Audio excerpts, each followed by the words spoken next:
Good morning, Mr. Howard. Hello? Yes. Can you hear me? Yes. Now we're going to get started in a couple minutes.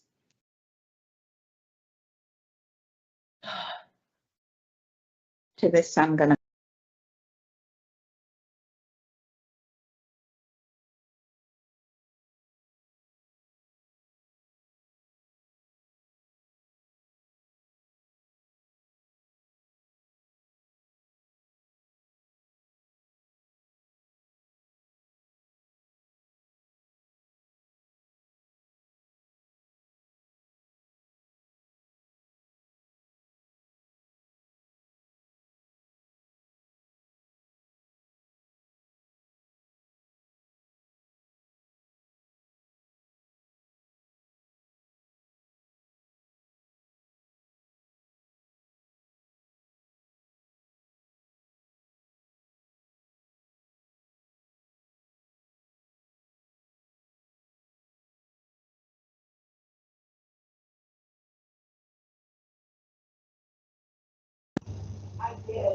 There it is.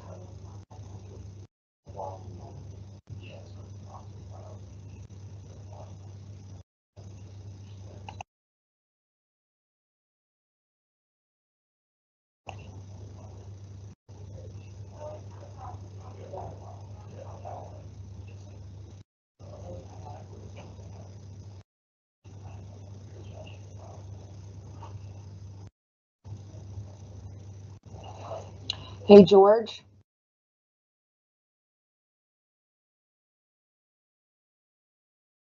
Who's George?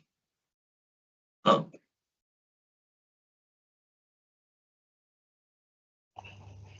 Okay, sorry, I was having a little technical difficulties. I'm ready whenever you are. Oh, did he- We'll get started in just a moment. Thank you.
Another added word to the vocabulary.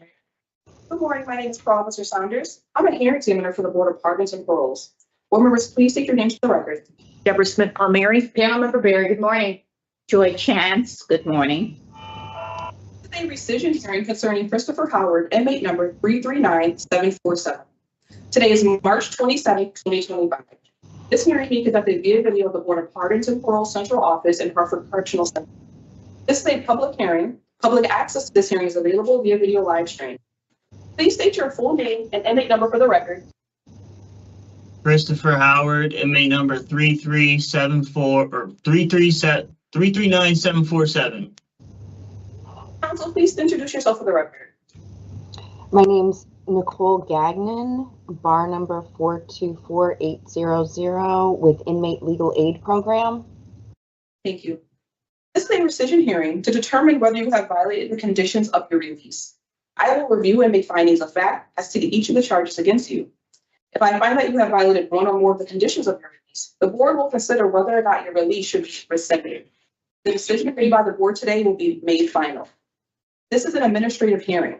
The rules limiting the type of evidence admissible in a criminal trial do not apply in a parole rescission hearing.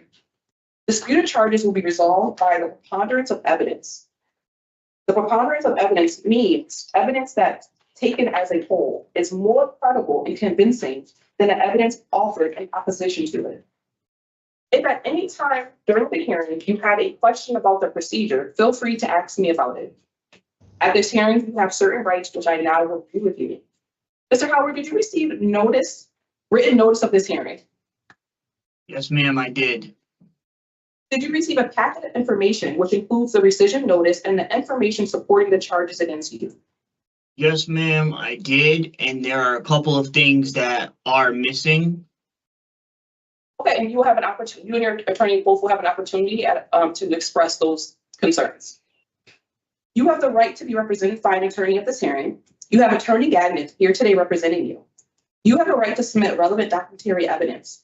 Do you have any relevant documentary evidence to submit today? I don't have any additional evidence, no. I'm trying to get UConn to release information, but unfortunately they take forever. So you have to ask him if he wants to go forward without it. Would you like to move forward without the evidence, or would you like to continue this hearing until you're able to receive the evidence you're referring to? What should we do, Nicole? I think we should move forward. Okay, I'll go with your advice. At this hearing, you have the right to call voluntary witnesses and to cross-examine adverse witnesses. Do you have any witness here to testify? I don't believe so. No. Thank you. Are you prepared to proceed with this hearing at this time? Yes, ma'am. I will review each charge and inform you of the information underlying the charge. I will Excuse me. I was Yes. told there was only the packet I received only has one charge against me. Yes, it's one charge I'm going to It read. just says adverse information or something. Correct. Yep, that's correct. Which I'm about to read it for the record. Oh, okay. Reading the charge, I will then inform your attorney to either admit or deny each charge and then give your attorney an opportunity to respond to the charge. I'm sorry, Officer Saunders, the attorney gets to admit or deny? Yep, as his representation, yes. Huh, that's interesting. I thought the That confused me a little too. I mean, Mr. Howard can definitely speak if he would like to. Oh, okay. If your attorney chooses to make no reply to the charge, the hearing shall proceed and my decision will be made on the basis of the information available. At the conclusion of the fact-finding portion of this hearing, I'll inform you of my findings. The hearing will then be turned over to the board to consider your suitability for re-release. Mr. Howard, the testimony at today's hearing will be taken under oath. Please raise your right hand. Do you solemnly swear or solemnly sincerely affirm, as the case may be, that the evidence you shall give concerning this case shall be the truth, the whole truth, and nothing but the truth, so help you God, or upon penalty of perjury? Yes, I do. Thank you very much. Officer Saunders, can we just take a brief recess? I'm sorry. Just for 2 seconds. Thank you. Yes, Thank you. Next.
Thank you. We're back on the record. We wanted to do, we had a discussion just clarifying some of the language for today's hearing. We're going to start again with a portion. Mr. Howard, Can I ask, what do you mean by clarify language? We were determining whether you should be admitting to the charges or your attorney per our policy and script for today's hearing. So the officer is going to reread a portion to you of clarifying that. So I should be the one to, Yes, oh, as you questioned that's what earlier I yourself. thought. Okay, so we'll proceed now, if that's okay with Attorney Gagnon and yourself. Excellent. Mr. Howard, you will have the opportunity to admit or deny guilt to each of the charge, and then your attorney will have an opportunity to respond to the charges. Can I just ask, what does adverse mean? Negative information. Oh. Okay, because I did not know what it meant. So regarding charge one, significant adverse information, on January 25th, 2025, Mr. Howard received an assault on DOC employee disciplinary report. Mr. Howard was given a direct order to come to the cell door for the CO to conduct a pat down before the cell was inspected. Mr. Howard walked up to the CO in an aggressive manner and struck the CO chest open-handed. In addition, Mr. Howard accumulated a total of 6 DRs since his remand. The DRs are as follows: November 22nd, 2024, security tampering. December 23rd, 2024, fighting. December 23rd, 2024, interfering with safety and security. December 24th, 2024, interfering with safety and security. December 27th, 2024, interfering with safety and security. December 27th, 2024, interfering with safety and security. Mr. Howard, how would you like, are you admitting guilt? To all except for the assault on DOC ticket, yes. I refused my cellies. That was the interfere with safety and security due to them being gang members. And that doesn't, in my experience, go well for me. So I just refused them. And one of them I did fight with because he wasn't a gang and it just turned into a bad situation. I don't deny that. I do deny the assault on DOC, which is why I did not plead guilty to it. The initial ticket they gave me was interfering with safety and security because I didn't come to the door. And then they got rid of that ticket so that it kind of looks bad. But the CO, he wrote me up and said I did not come to the door at all. I do have a copy of that ticket. I also have the statement that I wrote to the police and everything on the officer. They took a copy of it. Lieutenant Andrews in Cheshire made a copy of it as soon as I made it. The trooper's name was I can't pronounce his name. I don't remember the name. It's a weird name. Thank you. Attorney Gagnon, would you like to offer an explanation as well? Yes. As Mr. Howard stated, the other DRs he admits to and takes responsibility for the assault on a DOC officer. I would just like to note that there are, in one disciplinary report, it states that Mr. Howard poked the officer in the chest area, and that was I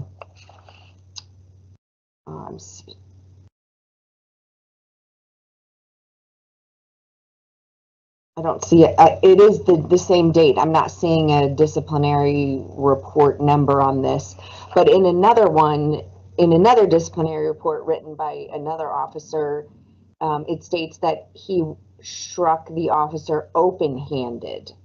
I'd also like to point out that the witness statement, it says the inmate Vargas was unable to write his own statement. So this was written by someone else for him. I think Mr. Howard wanted to explain what happened in more detail about the assault, and at this point, he has exhausted all the grievances, his appeal process, and like he mentioned, filed a state police report. I don't believe that any outside charges were brought against the officers or himself. So as of right now, it is just the disciplinary report.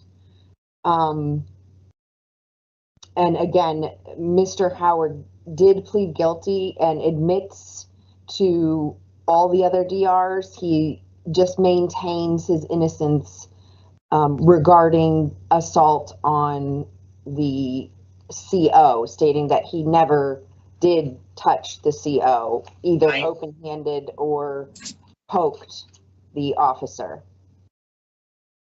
Did you want to explain further, Mr. Howard? I would like to just say, I do realize I was wrong because I did say something about the officer's mother, which led to him being mad at me. I'm not condoning that. It was wrong. I think well, I mean, if I cared about my mother, I would have. Somebody said it about my grandmother, I might have been upset. But I did say something about his mother at Medline, and it did lead to him being mad at me. So I understand that. I was wrong for doing it. Shouldn't have said anything. Did you want to explain further about the incident that led to you having the interaction with the CO? First of I all, laughed at him for trying to get into a med cart, and he got upset and said something. I said something back. It was stupid. No, I mean when he actually came to your cell. The evidence that Mr. Howard was talking about from UConn was a toxicology report showing that oh, they told me I was using drugs. I never used any drugs. There was no drugs in his There was no system. urinalysis conducted at DOC on me or my cellie. There was no smell of weed. I don't use drugs at all when I'm in jail because I don't like drugs that come from somebody's, like I don't do anything. I know for a fact they didn't smell anything because I just finished making food. And I did want to note that there was not a ticket for drug use. So I've never had one for drug use. Mr. Howard maintains that this was pretextual for the CO to come to his cell and there was no drug use or smell of. There are also pictures that they took before I went to the emergency room and after because my face was swollen like this on this side and this side with multiple different sized fish-shaped bruises that are visible. The whole back of my head was swollen. They wanted to make sure my seizures were not going to be an issue from the head trauma. And Mr. Howard, what was the reason that you didn't come out of the cell immediately when the officer asked you to? In my experience, when they come and they ask you to step out of the cell, they leave an opening for you to step out. If they don't, then they're with the BS. They're not going to let you. They came to the cell, they stood in a crevice, pulled the door to, the other stood there. There was no way out of the cell to comply with the order, so I told him to call a lieutenant. That is why I was given and interfering with safety and security for telling him to call a lieutenant. I didn't say I wouldn't come out. I said I'll come out when you call a lieutenant. Because they weren't moving to let me come out the cell. And I'm not about to brush by a CO so they had the excuse to put their hands on me. Have you ever got a ticket for assaulting a CO before? I'm sorry? I got about 22 years in the system. I've never touched a CO. It's taboo to me. Because they break your TV, they break your commissary, stuff goes missing, you never get your order. It's just one of those things you don't do. Thank you. Anything further? No, ma'am. Thank you. Let's take a moment before I announce my finding.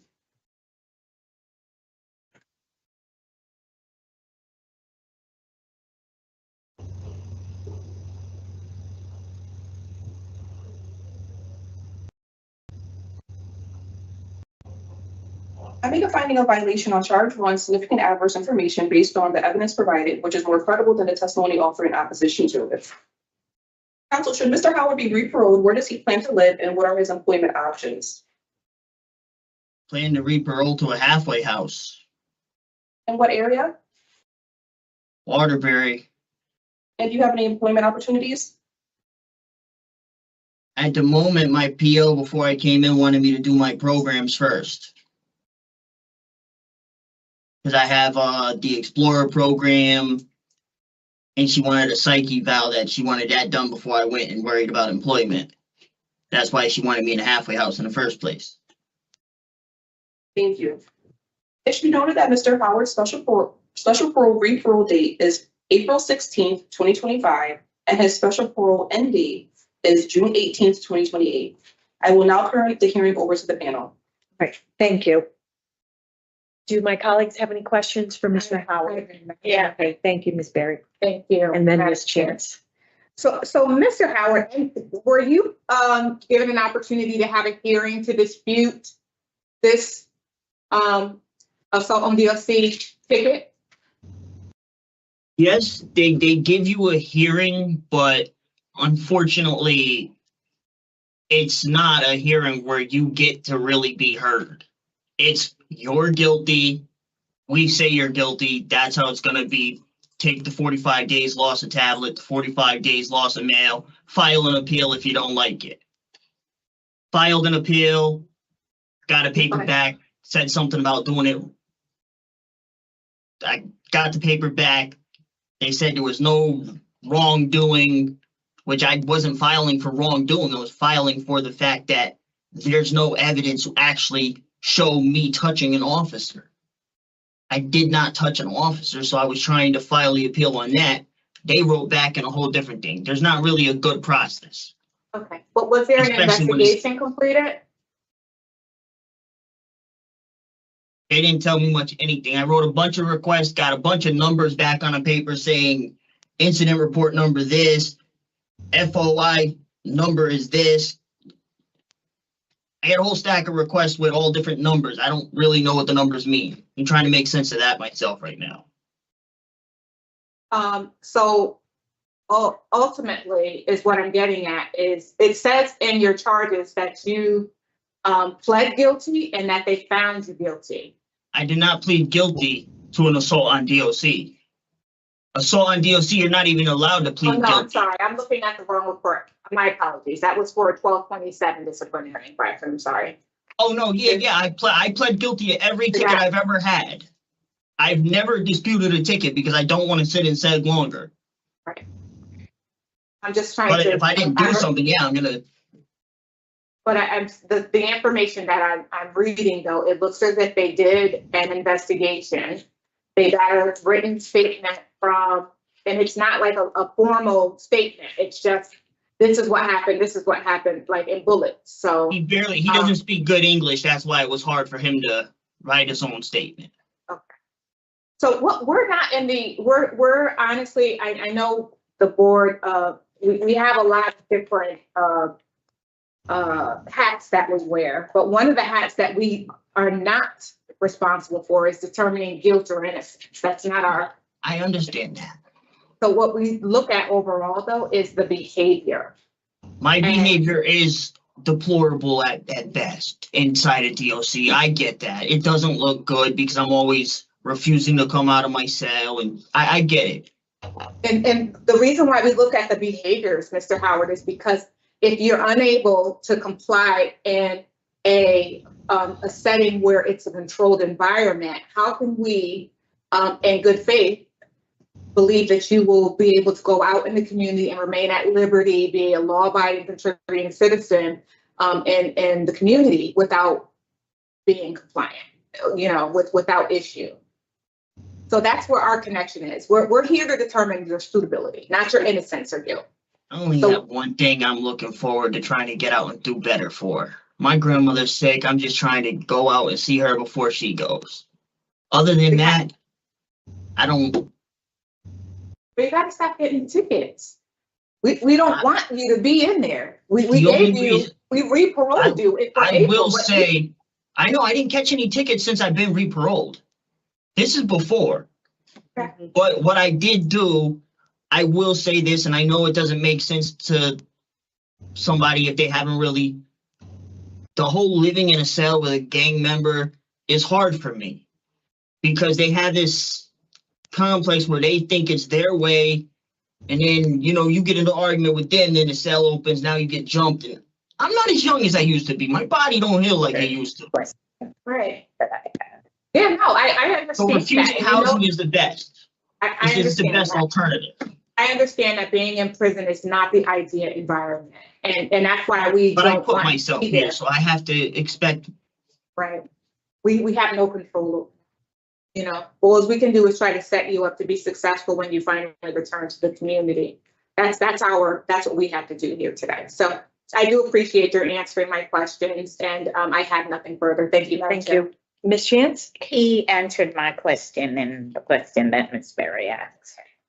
So, Mr. Howard, I appreciate all your testimony. There are a number of reports. One, as your attorney said, that states you put your hand on the CO, another that states you poke the CO, and then, you know, you admit to all the others. And that's certainly not the first time we've seen disciplinary reports for refusing housing and putting things up in front of the window. And I would say to you is what we say to many of individuals that come before us is the rules are there for a reason, right? With so many people housed in small areas, it's incumbent on you to follow the rules, and then we're not having these hearings. But I think we can all agree that these disciplinary reports did take place prior to you being re-paroled, but not much before that hearing. So we do need to consider them when we talk about your re-parole date, because as Ms. Berry reminded you and you agreed, it is about behavior and determining how you can, and helping you figure out how you can live successfully in the community. So you're not back where you don't want to be, taking care of your grandmother, who seems to be very important to you.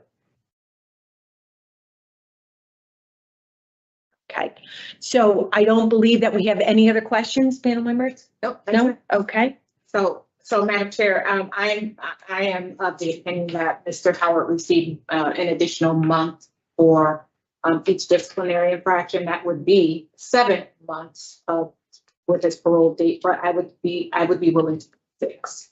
So Can I ask a question though? Some of them were quite a ways back. right. They're all from November to January. And so regardless of the time, so a ticket is a ticket. And that One was in November. So right. And even though they five- were like the same incident on quite a few of them. They're different days, November 22nd, December 23rd, there were 2, December 24th, and 2 on December 27th. And then the Okay. assault on Okay, I DOC see what was you're saying. January 25. Yeah. Ms. Chance, what are your thoughts? So I'm going to go along and say 6 months. Is that what you propose, Ms. Berry? I did October of this year.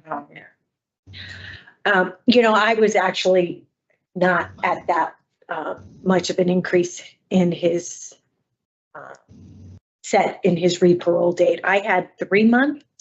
Can I ask? A couple of the disciplinary, couple of the disciplinary reports are on the same day. He did plead guilty to them. He was sanctioned. I think he has an idea of what he needs to do in the community. The original recommendation was 5 months. 5 months. So an additional 3 months is an 8-month total sanction for the community, but that's where I am. But 6 months is what my colleagues That's what are I'm thinking. proposing. It's a deterrence. We want to make sure that he can prove that he's able to stay in the facility and follow the rules before he's released out into the community, and then if he doesn't follow the rules out there, he's going to be remanded back in prison for another 30 days, lose his job, lose everything that he's established for himself out there. And I don't want to see that happen. So, I mean, to Mr. Howard's point, he did indicate that his behavior was poorly. He did say that. He did. So there has to be consequences to go with that behavior because he did disobey the orders. And the last disciplinary report was almost 3 months ago. Well, it is 3 months ago. It was in January. So adding, in my estimation, adding 3 months to that brings him to July. So that puts him almost 7 months from the last disciplinary report. That's what I was gonna ask, was does it count from the last disciplinary, the 6 months? We have to finish discussing this, Mr. Howard. Okay, thank you. And you can't say anything while we're deliberating. I'm right. sorry. Okay? Yeah, it's important to be a good listener, so you understand. All right, so I'm in the minority, so 6 months, and yet date is October. I think that we all agree that to rescind and re-release, I think that's the agreement. Yeah, right. We don't agree on the date. right. Re-parole. All right, I'll just go on the record saying I believe that a 3-month sanction is appropriate, but I think that I will be in minority on that. And conditions, law, domestic violence, anger management, The same as was there as before. reported. no victim. He had, it was domestic violence It was that was domestic there. violence. Yeah. They were both there. No. In the No, I didn't see anger written management, decision, in the written decision, that's what it said. But double check. but I'm talking the revocation. Right. That was- It's revocation, but on the original written decision, it said anger management and domestic violence. On the original one by Chair Gagnon. Yeah, I don't know if it was an oversight, I don't know. That's why I got. not that they're one and the same, but that's a lot of, it's a lot to be included It with the says mental treatment. behavior management of their, let me see.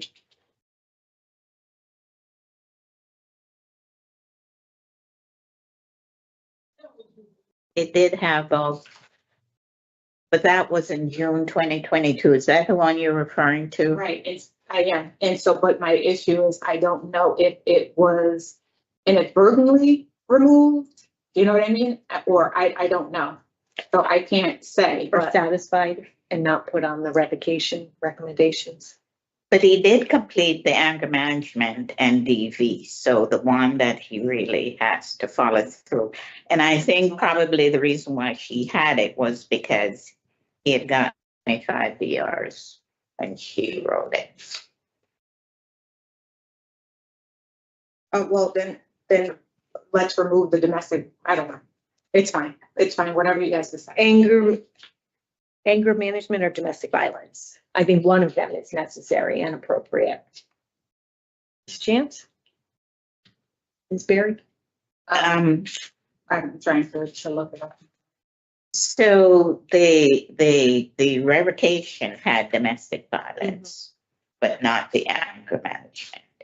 And I think he did finish it in 2022, the anger management.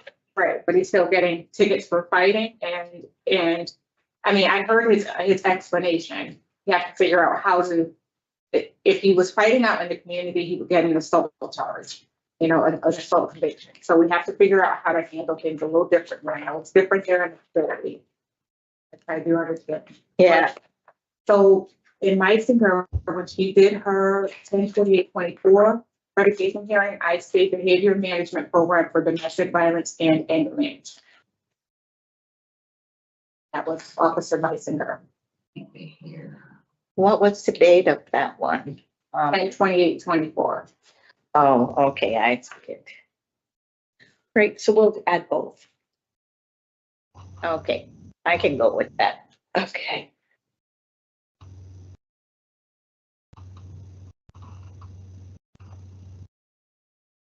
Okay. So we are going to rescind and re-parole with a 6-month sanction with a re-parole date of September 18th, 2028.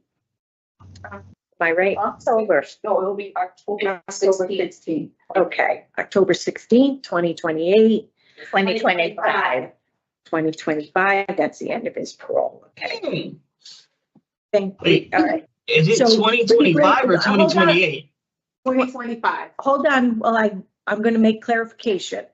So we're going to rescind and re-parole, rescind the parole and re-parole for October 16th, 2025. That's a 6-month sanction with the following conditions: no alcohol, behavior management for domestic violence, behavior management for anger management, no contact with victim RJ, mental health evaluation and treatment as deemed appropriate, and a halfway house placement. Did I miss anything? Nope, no. Can we put Waterbury area? And do I have a second? Second. All those in favor? Right. And the parole officer will make note that you would like your first choice to be a halfway house in Waterbury. I want it to be only Waterbury. I'm from Waterbury. They'll do the Other best they places I can. don't know anywhere. They'll try to accommodate you, Mr. Howard. So if that's where you need to go, then that's where they'll try to put you. They're not going to So try now, to. what exactly is gonna get me kept in here? You getting any more tickets if you have to come back before the So board. a CO comes in my cell, takes my things, trashes them, writes me a ticket that's bogus, and I have to stay here. I think that at that time, that information will be brought before us once more. Kind of like this, where it was brought in front of you guys, and I'm still being told I'm guilty, even though I got brutally beaten and hospitalized for doing nothing.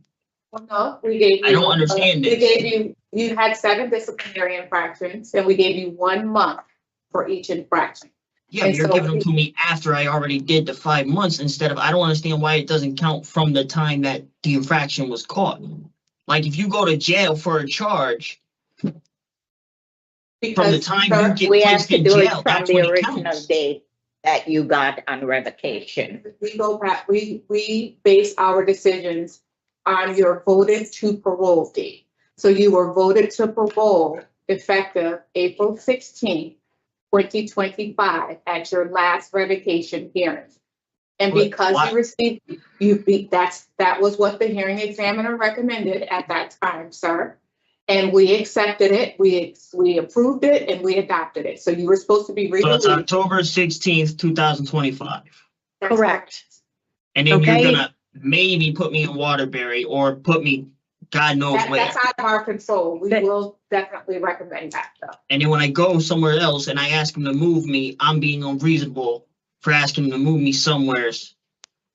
But you're getting ahead of yourself, Mr. Howard. Let's. Well, this is what let's happened not- the last time when they put me well, in Middletown. Okay, well then maybe those are things you need to be thinking about how you'll manage them going forward. And then you don't find yourself back in a situation where you're in violation of your parole. But you need to be thinking about how you're going to handle things more appropriately. That's all. All right, so we wish you the best of luck. And more importantly, Mr. Howard, you need to not get any more DRs. Focus on what it is that you have to do going forward. Okay? Can I go? Yes, it's a rescission hearing for Christopher Howard, inmate number 339747. Thank you. You're all set. Thank you, Attorney Gagnon. Thank you. Thank you. To the board, I appreciate you.